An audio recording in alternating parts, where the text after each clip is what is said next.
Hello, beautiful people. Welcome back to our channel. We actually have two in one news to render, and one has to do with the fear in the legislative house, and of course, the UGM have decided to do what they are known for in Anambra State. Before we go straight into the newspaper to find out what it is that is going on, we'd like you to subscribe to our channel by clicking on the red subscribe button beside it. You will see a bell notification icon. Please go ahead, click on it to get notified as soon as we update our channel on YouTube. Indeed, the chicken have come home to roast. As there is currently a heightened tension leading to palpable fears in the National Assembly over increasing threat of a terrorist attack on the premises. It has happened. Well, it was gathered that credible security intelligence had alerted the political and bureaucratic leadership of the legislative arm, with measures being put in place to avert any incident. Driving into the premises has been tedious since Monday due to security checks put in place by the management, with operatives jointly stopping and searching inboard vehicles. They search everywhere, everything, to be sure that there's no hidden anything anywhere. Let's continue. Currently, the House of Representatives, that the Speaker Femi Gbajabiamila, has just interrupted the plenary session to address his colleagues on these undisclosed issues. However, given the palpable tension within the legislative complex, the closed-door session called for by the Speaker may not be unconnected with the set threat of attack by the murderous terrorist group. Set to go, it has happened. But let's go straight to the second one. Then we'll look at what Nigerians are saying concerning this matter. Of course, everybody's beginning to have a bite, a little taste, so that we can understand. When the common man is shouting, "Let us fix security," everyone will understand what we are saying. When this young man, every day they keep 1 minute silent for 135 people that were kidnapped, or 2 minutes silence for those who have lost their life one way or the other, we all will understand. Nobody have extra life anywhere. All of us have the same one life made by the same God. No one life is more superior than the other. Let's continue. Now let's go straight to what happened in Anambra State, where it was reported that after burning down stations, the UGM moved to the police quarters, where they killed 2 personnel. The attack took place in the early hours of Thursday, today. Tochukwu Ikenga, the Anambra Command's public relations officer, that's PPR, confirmed the incident, and the police spokesman said Chris Owolabi, the commissioner of police in the state, had dispatched a tactical team for on-the-spot assessment of the incident. He said the tactical team, led by an assistant commissioner of police, was directed to have an on-the-spot assessment of the place. The team was equally told to possibly identify and apprehend the hoodlums that perpetrated the attack. Ikenga said the bodies of the 2 policemen had been deposited at the morgue, adding that investigation into the matter had commenced. The Obosi incident is the second such attack on the police facility in Anambra in the past 2 weeks. The UGM had raised the Zone 13 police headquarters in Ukpo during a violent attack on April 19.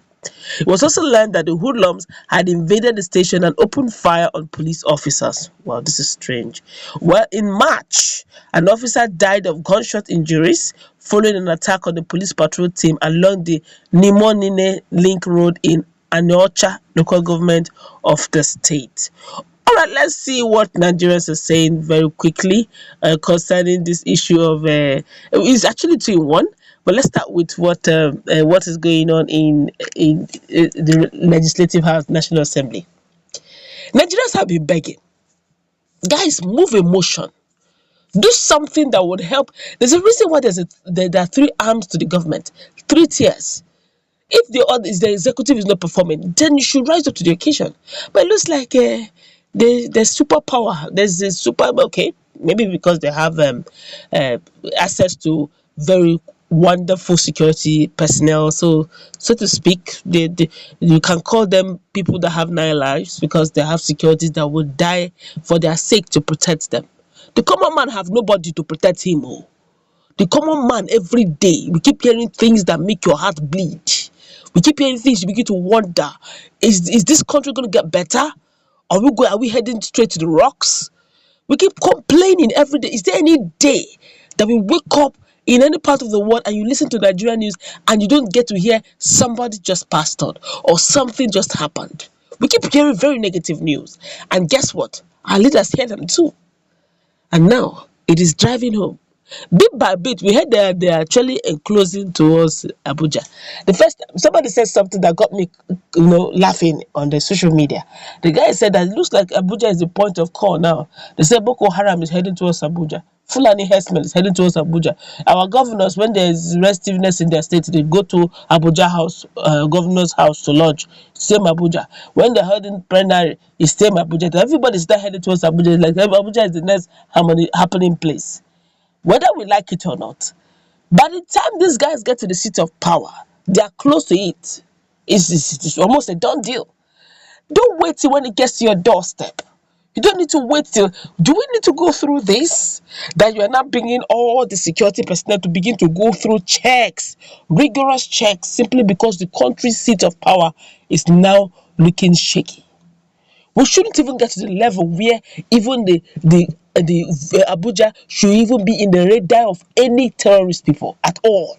It should be a no-go area. Why? Because before you even get to that seat of power, other places they would have blocked them off. But no, you keep hearing things like they have created routes, like what we heard. The rail was created from Lagos State to Niger, and you ask yourself a question: have we finished creating railway in the whole of Nigeria? That we are creating the one that will lead to Niger. You begin to wonder what special love do we have between Nigeria and Niger. They say charity begins at home. We have not finished the railway in Nigeria. We are taking it to Niger. I don't understand the politics behind all these dynamics. And now, the same, just this morning, we get to hear that the Fulanis are with their cows and their numbers. They are moving through, moving to Abuja, going to Bauchi. Is there some things we do not know? Now we are now checking, bringing all manner of security checks to reduce the movement. See, if we do the right thing, we won't need to be locking ourselves here and there. Look at every day we keep hearing things that are appalling to the ears. Somebody, Father Husi said, Senator Father Husi said something. Said, are we going to sit down and watch? Are we going to pass this bill when we die and meet ourselves in heaven? When we need to do the needful, where it is necessary. Security is everybody's business. So you may say, after all, I have plenty orderly watching over me. There's a level of insecurity that will hit a man. The person will look at the situation and say, okay, for the now, save thyself. Let's not get to that level. When anarchy reigns, it's even difficult, because when anarchy reigns, men of might will eventually rule. It's not going to be men of authority, it's going to be men of might. Men who have physical strength will take over. And we don't need that in this country. We need law to be enforced. How is it going to be enforced? When things are done a bit haphazardly, everybody talks, and if those who have the right to talk and talk rightly, they say, why should they talk? You ask the right question, they say, why should you ask questions? And these are pertinent